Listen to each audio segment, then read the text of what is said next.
The Mike Hosking Breakfast, 6 to 9 weekdays on Newstalk ZB. G'day there. If Grant Robertson thinks the COVID inquiry is a show trial, then what is about to unfold at the High Court as of the end of this month can't be far behind. So we've got a bunch of unions trying to take the government to court over pay equity. They're having several stabs. The Bill of Rights is in play. Democratic process is up for debate. Now, one of the things the unions claim may happen if they win is a select committee would have to hear submissions and a debate in Parliament would have to take place.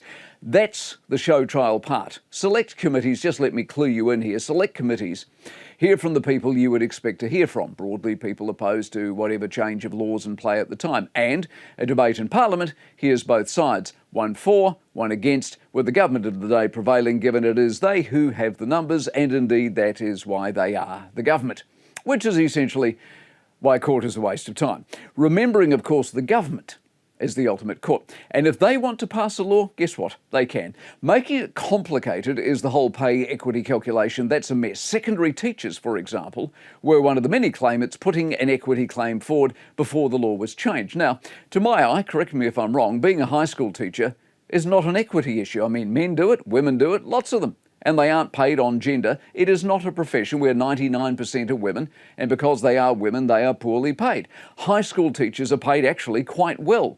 You could equally argue they're not paid as well as they could be because the union insists on them all being paid the same based on time in the classroom. If they got paid on merit, it would be a different world, but that's for another day. Christine Bartlett, the famous case, that became famous because we could all see the care industry was mainly female and the pay was poor.